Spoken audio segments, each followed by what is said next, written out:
Better late than never. But hey, guess what? The Fisticuffs show is on at 11 o'clock. Are we live? Yeah, we just went live a moment ago. I'm playing a little bit of G5 because you love it so much. My boy. I love it. I love it. I'm a man, though. But it is. It's been a little while since we talked. We keep trying to get together, but life gets in the way. Yeah, man, I'm sorry. I had my daughter sprung it on us last second. She's not real good about giving me information with school stuff. And she tells me the day before, after we'd already made plans to come on Thursday, oh, by the way, I have a choir concert. And I'm like, oh, great. It's not all your fault. I mean, I have trouble too. And we actually discussed maybe possibly like we might in the future tape this at a time that's more reasonable for us and play it at some other time. But for now, we're here to talk baseball, and I know there's a lot of good things going on outside of baseball. But I got my TV tuned into the Cubs game. And is there a worse feeling in the world when your team, like the team you love, is beating up on your pitcher? That's always the worst thing ever. It's like Clayton Kershaw. I thought is pretty good. He's let up 3 runs already. Home run to start the game to Schwarber, lefty against lefty, and then just in the 3rd inning, Bryant went deep again, so it's 3-0 in 3 innings. It's like, who do you root for? I don't know the answer to that.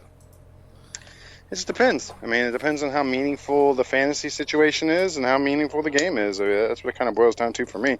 Or it's one of those situations where I kind of can't, or I guess you can lose, but, it's kind of a win-win situation, hopefully. It feels to me like it's a lose-lose situation. Yeah, maybe. Could be the case. All right, just check the levels, and we're coming through okay. There's a chance that Kevin Hastings is out in the bullpen for us. And we welcome any listeners, anybody that's on the thing. I will check the chat room periodically to get what's going on. Cool, beautiful. We got an extra one. All right, cool. I just finished putting a topper on my boat. It's boat season out here in Oregon. The weather's been finally hitting hot degrees. It's been freaking 90. It was 104 here on Tuesday. The West Coast has been experiencing a major heat wave, which has been nuts. It's I left it up front. It's always how where I'm at. The only thing better than owning a boat is having a good friend with a boat, and I'm really sad that my good friend with a boat sold his boat a couple years ago. God, yeah, it's like the greatest thing for our family. We love going out, and kids like to do the tubing and, off the back with the, I don't know if you've ever seen anybody do that before. They pull the big tubes behind them and with two or three people on them, and, they jump the waves and all that fun stuff because they're not quite old enough to wakeboard yet. The big thing where I'm at in Middle Florida is drinking. Really, it's like the water levels will create these sort of like impermanent islands that are just off the ocean, and so everyone will drive out to those islands and have a big party. Nice. And it's like that's what I miss. I miss those days. And then taking the boat back. When my brother got married, we actually some of the people came to his wedding on a boat. So he got married in Daytona. That was kind of cool. But yeah, I don't think I could live in a place like Florida without having a boat. Without having a boat? Yeah, I don't think I could. You have to have one. I mean, I live in a place like Oregon. I'm surrounded by lakes. I mean, there's 10 lakes within 30 miles of me. Easily. Like I said, it was for the longest time, I always had a good friend with a boat. It's only been the last 2 years, and it's better to have a good friend with a boat because he's paying for the gas, he's doing the upkeep, and all you get to do is show up and have a good time. Yeah, but I don't have any good friends like that, unfortunately. I am the friend like that.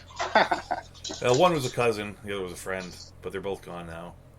But it's a big day in sports, and I imagine that a good number of people are not watching baseball. Yeah, in fact, I literally just got home and I'm about to turn on the finals right now just because I'm intrigued. It's a Game 7, and I'm sure there's a lot of casual non-baseball fans that would tune in for a Game 7 situation. Yeah, this is one of those things where I'm kind of... This is about where I would normally tune into the thing, and I'm actually more interested in this Raptors-Warriors series than most because, I mean, I felt going into the season that the Warriors were unbeatable. And the fact that Toronto is doing this, I mean, it really... Yeah, but it's without Kevin. It doesn't matter if it's without the guy or whatever. It's still, you got to win the game, but it's not like Toronto was seen as...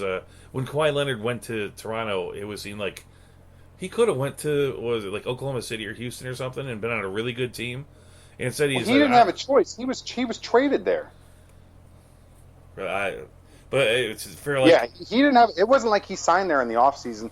He was traded there because this is the last year of his before he's a big free agent next year. I do know enough. I don't follow basketball a ton, but I know enough casually to. I believe you on that. But like the big thing in basketball has been like great players going to great situations and winning championships, and that's like been like the LeBron mode and Durant's mode at some level, and he went to a team that was considered okay, and if he can win a championship, that says a lot about who he is. I mean, they were good last year. They lost in the I want to say the second round of the playoffs last year in the Eastern Conference, but they had a good team last year. But they still got Lowry, and he's a great shooter. And now you got Kawhi Leonard, who's just he's taken his game to another level in this postseason. But he was always considered that great player in San Antonio. Would I be wrong in saying that him, if Toronto wins this, him going to Toronto and winning a championship is a bigger deal than what LeBron did? Oh, 100%. And it's going to be really interesting to see because, Toronto's not a huge market. They're not a huge draw. I don't think there's any way they would have been able to get a player like Kawhi Leonard in free agency. And I think that's why they did the deal and were able to get him when they did because they knew there was no way of attracting them there. Now, the big question remains is, well, if they win it all with him, does he re-sign with them next year? I mean, Toronto's a big market. People tend to dismiss it because it's Canada, but if Toronto was in the United States, it'd be the third or fourth biggest city in America. It'd only be behind. There's almost 3 million people that live there. I've been to Toronto. It's really kind of a cool city, but it's I've never been, unfortunately. But it's like they're pushing 3 million. It's a big city. Just we tend to think of it as Canada's got nobody, and everything's small there. But that's a world-class big city. So they actually do have the market. The question is we're much better when we talk about markets. We're really talking about like advertising dollars, marketing dollars, and America is much better at turning market size into something that pays us money. Buy these shoes, buy this jersey, buy this cereal, that sort of thing. Toronto doesn't do it the American way. Because they're Canadians. Before we get into too much baseball talk, can I bring up one more thing related to this that we talked about a little bit off air, and that was the whole Kevin Durant situation. Yeah, go ahead. I'm sure a lot of people already know this, but he came out and played for Game 5 after being out for almost a month with an injured calf area, and then he comes out and freaking goes all out for roughly about 12 minutes and then tears his Achilles heel. Now, that's not normally a huge deal, but the fact that he's considered the big ticket free agent this next offseason, he could be forfeiting millions and millions of dollars. And you have to like the fact that he put it all out there for his team. And just in any sports, I just would stand up and cheer him for that, You're a Giants fan, right? That's correct. Do you remember way back, the first guy I ever noticed who really cared about his health more than his team was this pretty good hitter for the Giants named Jack Clark. And remember he sat himself out of the playoffs because he was worried about his contract more than he was worried about the team winning. And I don't know, it's based on what happened to Kevin Durant, do you really blame Jack Clark for doing that? In those days, no. In these days, Kevin Durant's pretty much be guaranteed to make money. But Jack Clark, the difference in his days was, he would have been able to make, a couple $100,000 versus, these guys are making, $50 million guaranteed. It was a whole different situation back there. But yeah, I don't necessarily blame any player that puts your future of your family above a championship. But at the same time, you got to respect the guy who's already won 2 championships, and then went out there and put it on the line for his team. I thought it was kind of cool. Royals 229 Boom says that he thinks that Durant has a player option at $34 million. So and I'm sure the Golden State may exercise that to do him a solid. So we'll see. It's only money. Because it isn't in basketball, unlike other sports. Aren't they sort of hard up to actually pay out the amount of money they need to pay out? Because you always hear these stories about a 6-minute backup who's making $11 million a year. It's they have to pay out 51% of their profits. Yeah, they have to pay a certain amount of money. So they got players making $30 million, and these guys. Every team is basically handing out max contracts, etc. I like how the NBA has done its structure. It's one of the things that I feel like they've really, really gotten right. No, I agree too. I mean, sports. when they put that rule in, they were thinking like this is the way that we would cap player salaries. But in reality, what they did is they created a 51% cap to the owners. And when you really think about it, a 51-49 split's pretty darn fair.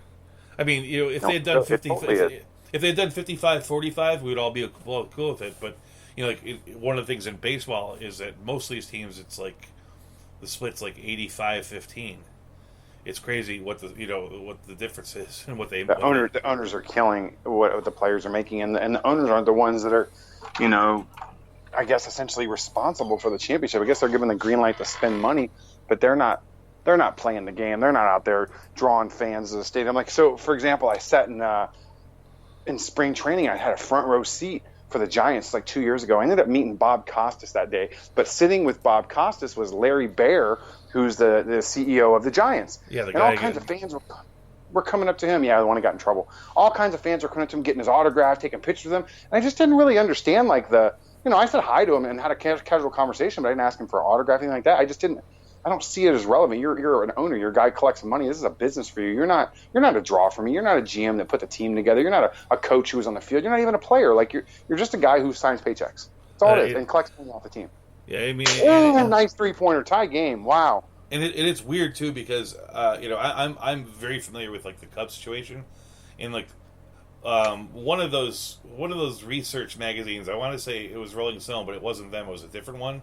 Did this like research piece on how the Ricketts came to own the Cubs, and literally like they had made all this money in the stock market as a stock market. Like they ran a stock market book, and they were looking for an investment, and they literally were sold on buying the Cubs because it's like a guaranteed 30% a year. You don't even have to put a good team out there, and people will show up. It's like they knew that going in. The Cubs. I'm grateful that they won one for us, but they don't care about winning anymore. But like you can't lose with a baseball team. Like they were looking at like what's the best rate of return that I can do with $1 billion. Can I, that has nearly 100% safety, and that's baseball because they have a virtual monopoly. Just give these guys a little bit more, and now we just watched the Major League draft pass by, and you realize that they give out these nice signing bonuses, but like literally that's what those guys have to live on until they make the pros, because they're getting paid like $6,500 for rookie ball and $13,000 for playing at AA. But you did get if you got a $200,000 bonus, you can survive, right? Just pay the guys. Did I lose you?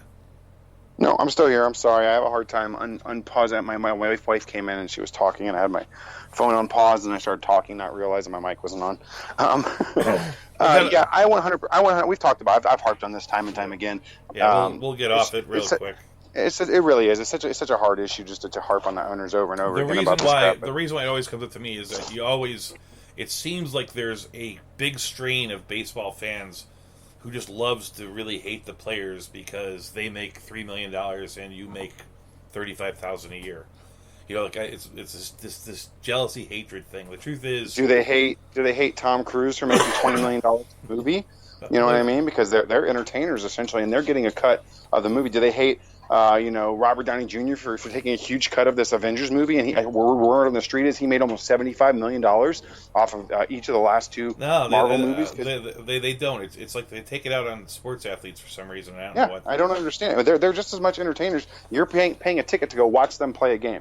If that's not entertainment, I don't know what is. Yeah, I have no problem with these guys making a thing, and I think that those people should redirect their anger and say, the problem isn't that baseball players are getting 20% of what baseball makes, because that's actually low compared to NBA. The problem is that your job, all the people that work for the company are making 8% of the total or whatever it is.